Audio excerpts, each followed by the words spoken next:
వైసీపీలో నుంచి బయటకు వెళ్లిపోయే నాయకులు తప్పించి ఆ పార్టీలోకి కొత్తగా వచ్చే నేతలే కనిపించడం లేదు. పలు నియోజకవర్గాల్లో ఇన్ఛార్జీల కోసం ఆ పార్టీ వెతుక్కుంటున్న పరిస్థితి కనిపిస్తుంది. ఇలాంటి పరిస్థితుల్లో ఆ పార్టీని వీడిన నేతలు తిరిగి రీ ఎంట్రీకి ప్రయత్నిస్తుండటం జగన్ కు ఊరటగా మారిందంటున్నారు. ఇంతకీ వైసీపీలోకి తిరిగి వస్తానంటున్న ఆ నాయకుడు ఎవరు?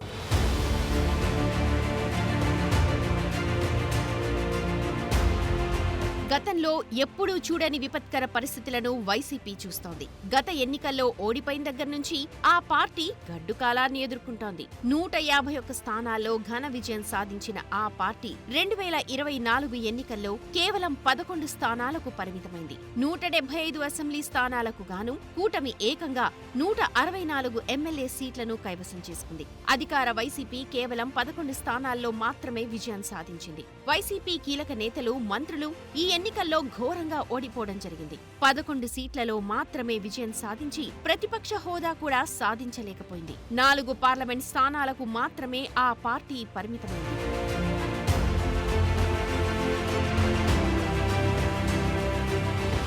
ప్రభుత్వ వ్యతిరేకత, ప్రజా ఆగ్రహంతో వైసీపీ కంచుకోటలు కూడా బద్దలయ్యాయి. వైసీపీ ఘోర ఓటమితో ఆ క్యాడర్ డీలా పడిపోయింది. మరోవైపు పార్టీకి కీలక నేతలంతా కూడా రాజీనామా చేస్తున్నారు. పార్టీ అధికారంలో ఉన్న సమయంలో పదవులు అనుభవించిన నేతలంతా కూడా రాజీనామా చేసి బయటకొచ్చేస్తున్నారు. పార్టీలో నంబర్ 2గా ఉన్న విజయసాయిరెడ్డి కూడా ఇటీవలే పార్టీతో పాటు తన రాజ్యసభ సభ్యత్వానికి రాజీనామా చేస్తున్నట్టు ప్రకటించారు.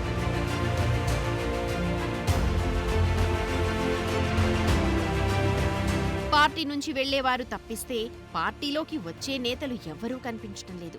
ఇలాంటి పరిస్థితుల్లో గత ఎన్నికల ముందు పార్టీని వీడిన నేత తిరిగి వైసీపీలోకి ఎంట్రీ ఇవ్వాలని భావిస్తున్నారని తెలుస్తోంది. ఆ నేత మరెవరో కాదు, సీనియర్ నేత కాపు రామచంద్రారెడ్డి. గత సార్వత్రిక ఎన్నికల కంటే ముందు ఆయన వైసీపీని వీడి బీజేపీలో చేరారు. రాయలసీమలోని అనంతపురం జిల్లా రాయదుర్గం నియోజకవర్గం నుంచి పలుమార్లు ఎమ్మెల్యేగా కాపు రామచంద్రారెడ్డి విజయం సాధించారు. 2019 ఎన్నికల్లో వైసీపీ నుంచి ఎమ్మెల్యేగా విజయం సాధించిన ఆయనకు తిరిగి టికెట్ ఇవ్వడానికి జగన్ నిరాకరించారు. దీంతో ఆయన వైసీపీకి రాజీనామా చేశారు.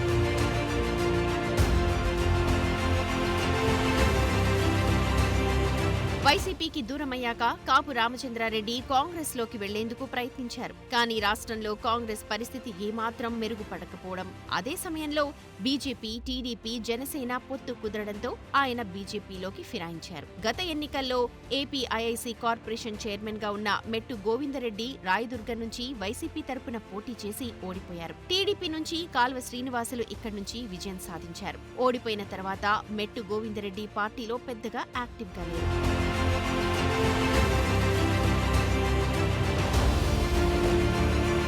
మెట్టు గోవిందరెడ్డి బెంగళూరులో ఉంటూ వ్యాపారాలు చూసుకుంటున్నారు. పార్టీ కార్యక్రమాల్లో సైతం పెద్దగా పాల్గొనడం లేదు. దీంతో పార్టీ క్యాడర్ తీవ్ర నిరాశలో మునిగిపోయింది. ఇదే సమయంలో కాపు రామచంద్రారెడ్డి సైతం తిరిగి వైసీపీలో చేరాలని చూస్తున్నారనే ప్రచారం జరుగుతోంది. బీజేపీలో పెద్దగా ప్రాధాన్యత లేకపోవడంతో తిరిగి ఆయన తన సొంత గూటికి చేరుకోవాలని చూస్తున్నారని తెలుస్తోంది. జగన్తో తనకున్న సాన్నిహిత్యం కారణంగా ఆయన తిరిగి వైసీపీలో చేరాలని చూస్తున్నట్టు సమాచారం. అన్ని అనుకున్నట్టు జరిగితే జగన్ జిల్లాల పర్యటన సమయంలో ఆయన వైసీపీ తీర్థం పుచ్చుకునే అవకాశాలు కనిపిస్తున్నాయి.